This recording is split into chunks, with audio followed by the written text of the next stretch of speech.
Well, viewers, shifting focus to what's taking place in Europe. Ukraine's emergency services say that Russia launched an overnight attack on the northeastern city of Sumy, injuring 11 people, including 4 children. The strike hit a residential building, private houses, and damaged infrastructure facilities near the Russian border.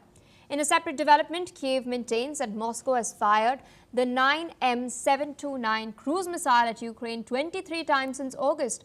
The missile's development led US President Donald Trump to withdraw from the Intermediate Range Nuclear Forces Treaty in 2019. Military analysts warn that its use poses a growing threat to European security. Now, according to a Russian state news agency, the Russian Defense Ministry claims that its forces shot down 130 Ukrainian drones overnight. With us on the broadcast is Major General G.G. Dwivedi. He is a geostrategic and defense analyst joining us from New Delhi. Thank you so much for taking out time and speaking to us on NewsX World. Apart from this, we've also seen reports come in over the course of the day that the summit between Donald Trump and Vladimir Putin that was supposed to be held in Budapest has been cancelled. There was apparently a phone conversation held between Marco Rubio and Sergei Lavrov where the Americans refused to entertain Russia's hardline stance as far as the territorial gains are concerned. The US is looking much like Ukraine at a ceasefire first. I want to understand from you, how do you view firstly the situation on the front lines and where do you see this headed? Sir, requesting you to unmute yourself, please.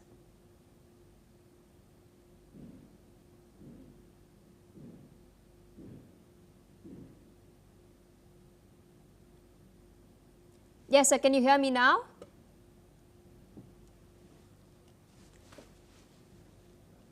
Can you hear me now? Yes, sir, I can hear you now. Okay, I'm sorry for this little glitch. No issues. Well, what I was saying is that before I come to this situation on the ground, it's very important to figure out as to what is playing on President Putin's mind. And as President Putin is concerned, he is convinced that Russia is winning the war.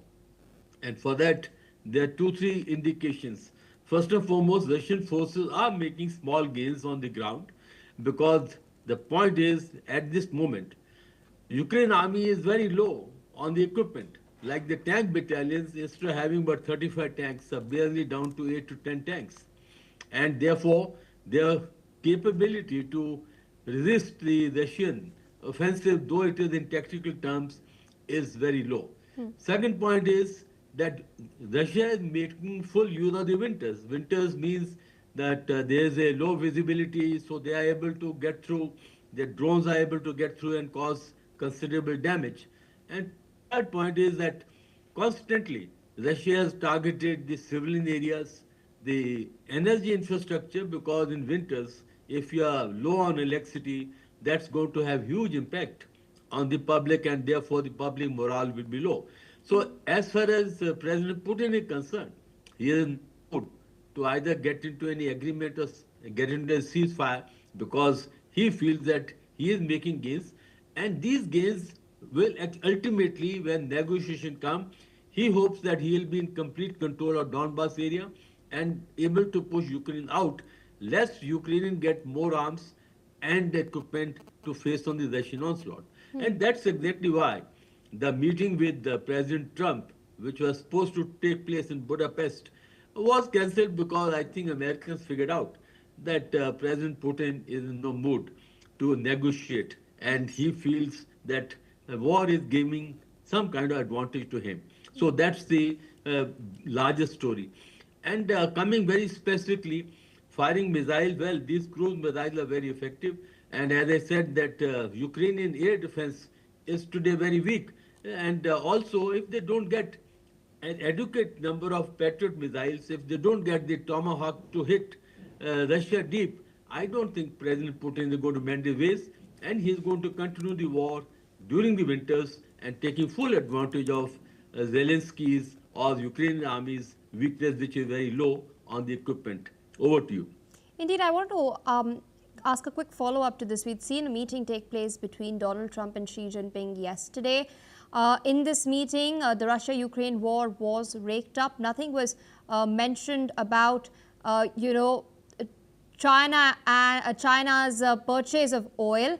It was not one of the issues that was discussed. This is something that Trump has highlighted.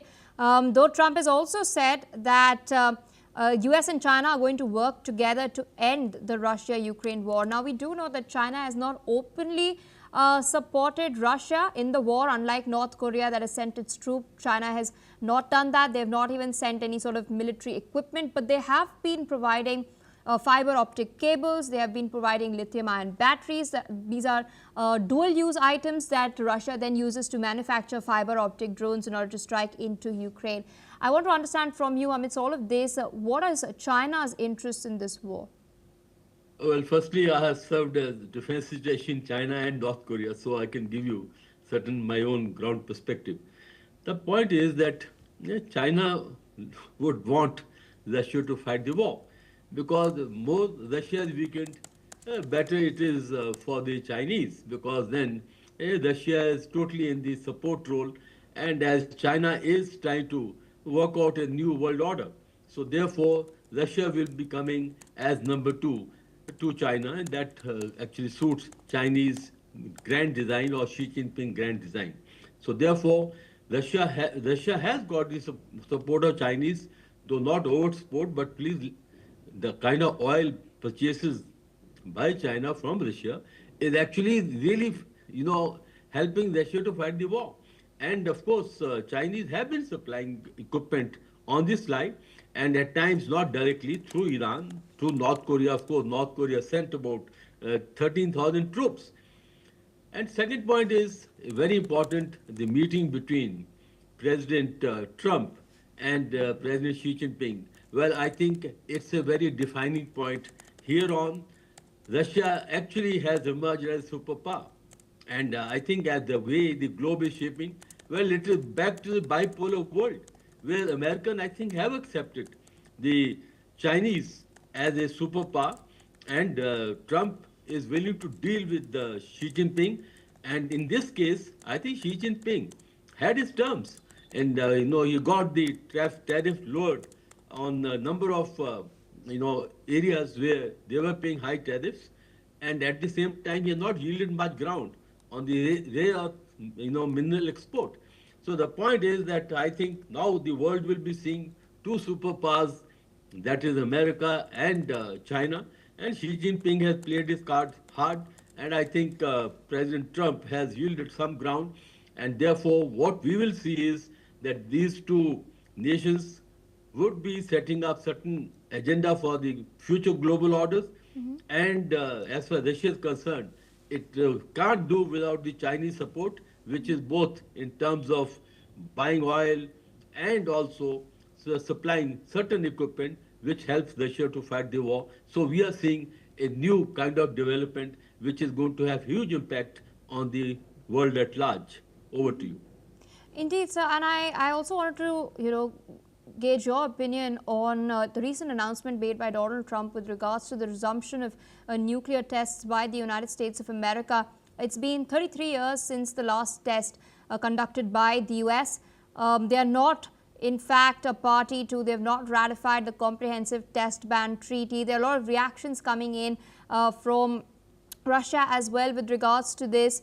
Iran too has slammed the US's decision, branding it irresponsible and dangerous. Is this mere posturing that Donald Trump is doing? Well, we need to understand that, in fact, it's a very important development. You see, President Trump, as to what exactly has triggered this response. When you talk about the nuclear capability, it's in two parts. One is the nuclear warheads, Yes. and second are the delivery system. Once the two are mated, then you get the nuclear weapons. Now, as far as the nuclear warheads are concerned, America and Russia are almost at par, something they are holding about 5,300 warheads. Yes. And they also are holding about 1,700 nuclear weapons. That means the missiles are mated with the nuclear warheads. So there is a parity. But what has recently developed is the delivery systems. Russia has Only last week they fired their new missile, which carries the nuclear reactor as is the power pack. That's very dangerous, and this missile is almost can travel about 16,000 kilometers. Along with that, they also gone in and there was a talk by President Putin himself where he has introduced a new weapon, that is the marine or the undersea drone, and that is again powered by the small mini nuclear reactor.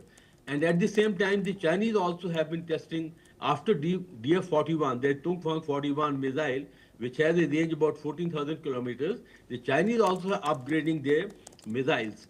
So the point is that I think President Trump has made this statement primarily, I think, more on the delivery system, because both, Russia and China, and of course North Korea. North Korea also fired their Hwasong 17 missile, which is again about 14,000 kilometer range. So I think President Trump's statement is more on the leveraging the capability of the delivery system, not the warhead per se, because as far as warheads are concerned, I don't think there any disparity, but the delivery system now, which have been developed or under development by Russia, by North Korea, by China, I think that's where the president, when he said that they're going to escalate the nuclear capability, it'll be more to do with the delivery system, because testing is not required. Last testing, you're right, was in 1993. And even North Korean have put a moratorium after 2018.